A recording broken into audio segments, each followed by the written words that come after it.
হঠাৎ আপনার কি হলো, আপনি চলে গেলেন আমাদের ছেড়ে? দেখুন, এই ত্রিপুরা আমি একটা ভিডিও ইন্টারভিউ দিয়েছি যে কিছু মানুষের প্রলোভনে পড়ে আমি আস্তে আস্তে গিয়েছিলাম, কিন্তু এসেছি যে রাতারাতি। এটাই একটা মানে খুব গুরুত্বপূর্ণ মানুষের কাছে প্রশ্ন চিহ্ন হয় বা প্রশ্নবিদ্ধ হয় যে হঠাৎ কেন একটা মানুষ রাতারাতি চেঞ্জ হয়ে গেল, কি হয়েছিল, এমন কি ব্যবহার পেল যে যার বিনিময়ে তিনি আবার পুনরায় হানাফি মাসলাকে ফিরে আসলেন কেন? তো আমি আহলে হাদিস মাযহাবে গেছিলাম কিছু মানুষের প্রলোভনে পড়ে, তো ফের পুনরায় আবার সেটাকে পরিত্যাগ করলাম কেন? প্রথমে ভাবতাম বা আমাকে বলা হয়েছিল যে আহলে হাদিসটা কোনো দল নয়, আদৌ সত্য কথা নয়। আহলে হাদিসটা মারাত্মক পর্যায়ে একটা চরম একটা দল।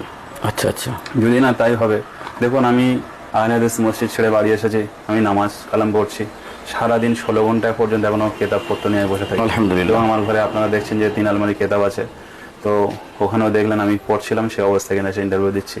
তো কথা হলো, আমি তো আর ইহুদি হয়ে যায়নি বা নাসারা হয়ে যায়নি, হিন্দু হয়ে যায়নি, কিন্তু যেভাবে বিগত 17 তারিখ থেকে এই 20-22 দিনের মধ্যে যেভাবে আমার আহলুল হাদিস ভাইরা যেভাবে কটাক্ষ করছে, সেটাতে বুঝতে পারলাম যে মূর্খদের দ্বারাই পরিচালিত হচ্ছে এই আহলে হাদিস।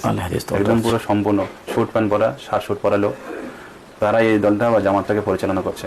কিছু ভালো জিনিস আছে, সবার মধ্যে আছে, আমাদের হানাফি মাযহাবে, শাফি, মালিকি, হাম্বলি সবার মধ্যে আছে, কিন্তু ওই মাযহাবের মধ্যে এত পরিমাণে ইখতিলাফ আছে, মানে আপনি ভাবনা চিন্তা করে কল্পনা করে উঠতে পারবেন না। প্রচুর ইখতিলাফ আছে, যেটা অন্যান্য মাযহাবে নেই। যেমন বিগত দিনে বলতেন ওনারাই যে 7 ভাগে কোরবানি দেওয়া যাবে না। আচ্ছা, বলতেন কিনা বলুন আপনি? যেমন ইন্টারনেটে দেখবেন আছে ভিডিও, একদম। কিন্তু বর্তমানে আলহামদুলিল্লাহ অনেক শায়খরা স্বীকার করে নিয়েছে। তো এটা তো হানাফি মাযহাবে গোড়ায় থেকে আসে, সেটাকে মাঝখানে কিছু মানুষ কটাক্ষ করে বলতেন কি ইমাম আবু হানিফা কিছু মশলা জানেন না, ইমাম শাফি, মালিক, আহমদ বিন হাম্বল কিছু জানেন না, বা হানাফি মাযহাবের আলেম ওলামা মুফতিরা কিছু জানে না, এরা 7 ভাগে কোরবানি দিচ্ছে, তখন সেটাকে মেনে নিয়েছে। তারা বলছে মাযহাব মানা শিরক, কোনো শায়খরা বলছে, কিন্তু বর্তমানে বহু আহলে হাদিসের শায়খরা মেনে নিয়েছে যে না, মাযহাব মানা কোনো মতে শিরক নয়, বরং এটা জায়েজ, এবং সর্বসম্মতিক্রমে একটা সাধারণ মানুষ একটা মাযহাবকে ফলো করে সেদিন ইসলাম পালন করতে পারে, এটা কোনো মতে শিরক হবে না। তারপরে ওনাদের মতে যেটা বলতে আমার কণ্ঠিত বলতে হয়, যে তবু বলছি মানুষ জানুক, বিশ্বের মানুষ বলছে বীর্য পাপ। আচ্ছা আচ্ছা। তো এটাকে নিয়েও একটা অ্যাডভোকেটের সঙ্গে আমার দীর্ঘ 1 সপ্তাহ ধরে বিতর্ক হয়েছিল, এবং আমি যথোপযুক্ত দলিলও দিয়েছি, হানাফি মাসলাক থেকে দলিল দিয়েছি, এবং সহিহ বুখারী আপনারা গোটা বিশ্বের মানুষ চেক করে নেবেন, 229 নম্বর হাদিস সহিহ বুখারী।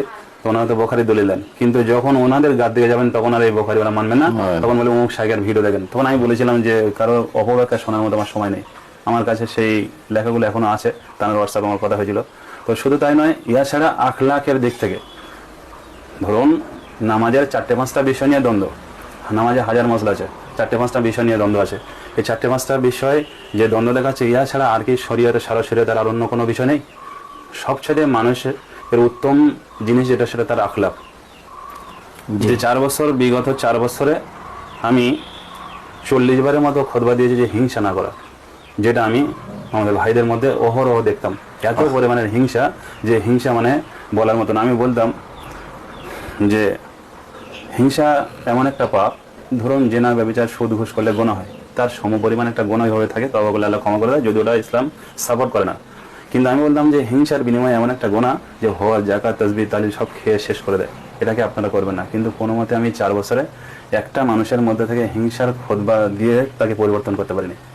আরেকটা আখলাক, সুনানে আবু দাউদের 4799 নম্বর হাদিস, আল্লাহ রাসূল সাল্লাল্লাহু আলাইহি ওয়াসাল্লাম এখানে বলছেন, হাদিসটা হযরত আবু দারদা রাদিয়াল্লাহু তাআলা বর্ণিত আছে, মা মিন শাইইন আসকালু ফিল মিজান মিন হুসনি খুলকিহি, কিয়ামতের ময়দানে নামাজ, রোজা, হজ, যাকাত, তাসবিহ, তাহলিল, অপেক্ষা উত্তম চরিত্র হবে সবচেয়ে মিজানের ফলে ভারী, যেটা তানাদের মধ্যে 0%, 1%ও নেই।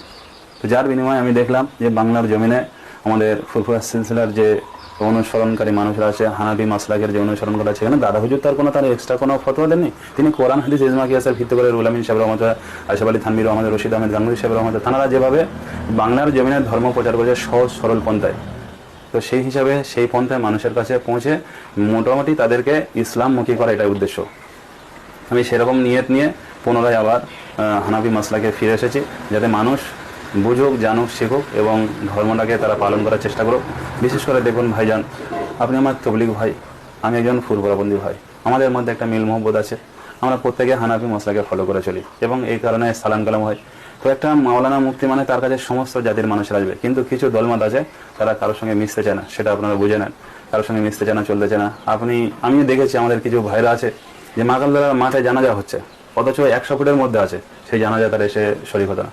তারপরে বিগত মাস 6 আগে আমাদের একটা পূর্বের ভাইজান তিনি বলেছিলেন যে দেওবন্দ কথার অর্থ হলো শয়তানের দল।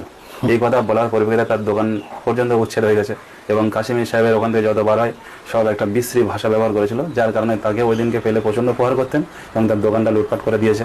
তো এই যে আচরণ, এই যে ঔদ্ধত্য, একটা সাধারণ মানুষ পায় কোথা থেকে বলুন তো? এইভাবে কি ধর্ম প্রচার হবে? আমি বুঝে দেখলাম এইভাবে এত কটাক্ষ করে ধর্ম প্রচার আল্লাহর রসুল এর নির্দেশ নেই, আল্লাহর হুকুম নেই। মানুষের কাছে সহজ সরল পন্থায় ধর্মটা তুলে দেওয়া ওটা উচিত। এবং দাদা হুজুর পীর কুতুবুর রহমতুল্লাহ আলাইহি আমরা আজকে যে অস্বীকার করছি, অনেক মানুষ আছে তারা টোটালি দাদা হুজুর পীর কুতুবুর রহমতুল্লাহ, আশরাফ আলী থানভী রহমতুল্লাহ আলাইহি এবং আব্দুল কাদের জিলানী রহমতুল্লাহ, খাজা মঈনুদ্দিন রুহুল আমিন সাহেব রহমতুল্লাহ আলাইহি, আরও দেওবন্দের বড় বড় যে সমস্ত আকাবের আছে, ফুরফুরা যে সমস্ত বড় বড় শায়েখ আছে বা ওলিরা আছে, তাদেরকে টোটালি আমরা অস্বীকার করছি। তো যিনি আজমির শরীফে গিয়ে 3 দিন ধরে বাহাস করে শিরক বেদাত ফুল সিন্নি চাদরকে উচ্ছেদ করেছিলেন, যে মানুষের কাছে পৌঁছানোর জন্য সবচেয়ে উত্তম পন্থা হবে সহজ সরল পন্থা নিয়ে হাদিস কোরআন দিয়ে মানুষকে ভালোবেসে আহ্বান করা। কোনো গাজওয়ারি, কোনো তকব্বরি কিংবা কোনো শায়েখদের বক্তব্য ভিডিও শুনে মানুষরা যাতে না প্রলোভনে পড়ে, আমি তার সমস্ত আপামর জনগণকে বারণ করব যে কোরআন হাদিস এবং আমাদের এলাকায় যে সমস্ত আলিম উলামা আছে তাদেরকে সবাই সম্মান, ভালোবাসা, মর্যাদা দিয়ে তাদের কাছে দ্বীন ইসলামের কথা শুনবেন। বিশেষ করে তাঁরা এই দেশগ্রামের কোনো আলেমকে ইজ্জত করেন না, আমি তার মধ্যে ঢুকে প্রবেশ করে দেখেছি।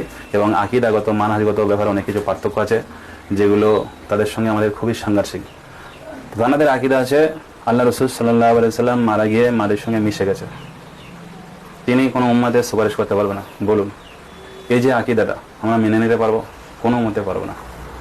যদি আল্লাহ রসুল সাল্লাল্লাহু আলাইহি সাল্লাম মরে গিয়ে মাদের সঙ্গে মিশে গিয়ে সব হারখত হয়ে যায়, তো আবু দাউদের 2041 নম্বর হাসান পর্যায়ের একটা হাদিস আছে, আল্লাহ রসুল বলছে যে কোনো ব্যক্তি যে কোনো প্রান্ত থেকে, বিশ্বের যে কোনো প্রান্ত থেকে আমি নবী মুহাম্মদ সাল্লাল্লাহু আলাইহি সাল্লাম আমার উপর যদি তারা সালাম পেশ করেন, আল্লাহ পাক রব্বুল আলামিন আমার রূহটাকে আমার দেহে ফেরত দেয়, আমি তার সেই উম্মতের সালামের জবাব দিয়ে থাকি।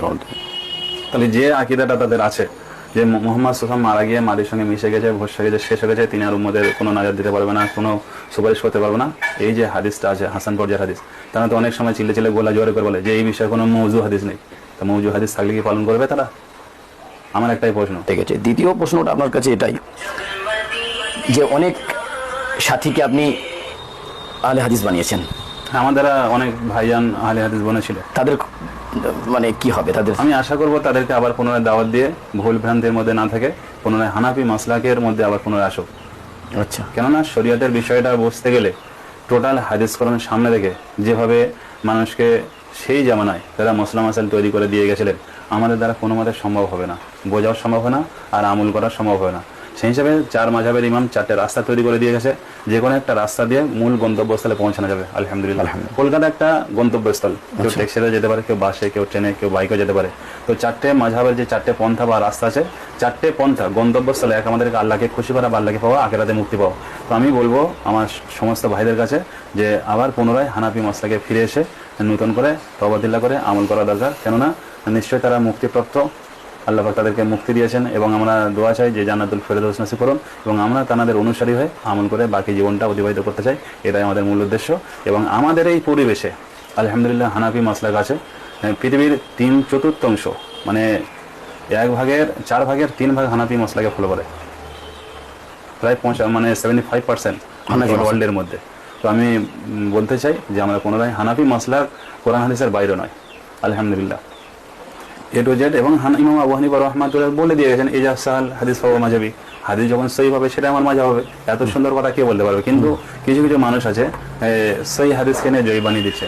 আপনি দেখেন তিরমিজির 2685 নম্বর হাদিস, আপনি ওখানে আমার কাছে আছে কিতাব, ওখানে হাসান পর্যায়ের সহি হাদিস আছে, ফাদলুল আলিমি আলাল আবিদি কা ফাদলু আলা আদনাকুম। আল্লাহ রাসূল বলছে আমার সাহাবায়ে কেরাম শোনো, তোমাদের মধ্যে যেমন আমি নবী মুহাম্মদ আমার মর্যাদা আছে, ঠিক সেরকম সাধারণ মানুষের মধ্যে আলিমের মর্যাদা আছে। কিন্তু এই হাদিস আমি এখনো খুলে দেখাতে পারছি না, আছে প্রমাণ। এখানে ওই হাদিসটাকে জাল হাদিস করে দিয়েছে, আর গোটা বিশ্বের মানুষের কাছে আমি বলছি দেখেন ওই হাদিসটা ওনাদেরই পিডিএফে সহি করা আছে, অথচ এখানে নাসরুদ্দিন আলবানী মওজু করে দিয়েছে। এই দুটো খেতাব আছে, তো বলুন মানছে না এটা না। এবং 82 নম্বর হাদিসটা আছে ফাদলুল আলিম আলাল আবেদে কা ফাদলুল কামার আলা সাইরুল কাউকাবে। কাউকাব মানে নক্ষত্র জানি, আর কামর মানে চন্দ্র জানি। যে প্রজ্বলিত নক্ষত্র রাজির মধ্যে যেরকম চন্দ্রের গুরুত্ব আছে, সাধারণ মানুষদের মধ্যে আলিমের গুরুত্ব আছে। তো আমার আহলুল হাদিস ভাইরা, আমি তাদের ঘৃণা করছি না, তারা কলেমার ভাই, তারা ইসলামী মুসলমান সম্প্রদায়ের মানুষ। তাদের মধ্যে বাংলার জমিনে যে সমস্ত ভাইরা আহলে হাদিসের শুট প্যান্ট পড়নেওয়ালা, তারা আলেমকে টোটালি ইজ্জত করে না। এমনকি বলেছে অনেকের কাছে যে আমরা আলেমকে আলেম বলে মনে করি না। একদম কোনো খোদ প্রমাণ আছে, আলহামদুলিল্লাহ অন রেকর্ডিং আছে আমার কাছে, আচ্ছা যে আমরা এইসব মুফতি মাওলানাদেরকে আমরা আলেম বলে মনে করি না। বলুন, একটা মাওলানা বা মুফতি হতে গেলে 18 বছর পড়তে হয়, সাধারণ 17 বছর পড়তে লাগবে মাওলানা, আর মুফতি 1 বছর না দয়া আছে 2 বছর, আর আমাদের গ্রাম বাংলায় 1 বছর। তো এখানে 18টা বছর লাগে, অথচ তারা ভিডিও ক্লিক দেবে আর বলছে আমরা আলেমকে কোনো গুরুত্ব দিই না। তো এই হিসাবে আমি খুব ঘৃণা করে আকিদাগত মানহাজগত দিক থেকে টক্কর লাগার বিনিময়ে দেখলাম যে এখানে ইমান আমার ধ্বংস করার দরকার নেই, বরং যে জায়গায় ছিলাম আমার দেশ গ্রামের মানুষের কাছে আমি সেভাবে পুনরায় ফিরে আসি। তো সেই হিসাবে ফুরফুরা গেছিলাম এবং গ্রামের মানুষের সঙ্গে সাক্ষাৎ কথাবার্তা সবাই আলহামদুলিল্লাহ আমাকে করেছে। আমি চাইবো যে কোরআন হাদিস ইজমা কিয়াসের মাধ্যমে আগামী দিনে মানুষের কাছে ইসলামিক বার্তা দেওয়ার জন্য আমি যেভাবে জলসা ওয়াজ নসিহত করতাম আবার সকলের সঙ্গে মিলেমিশে আবার জলসা ওয়াজ নসিহতের মাহফিলে ফিরে পুনরায় সকলকে দাওয়াত দিতে থাকবো ইনশাআল্লাহ।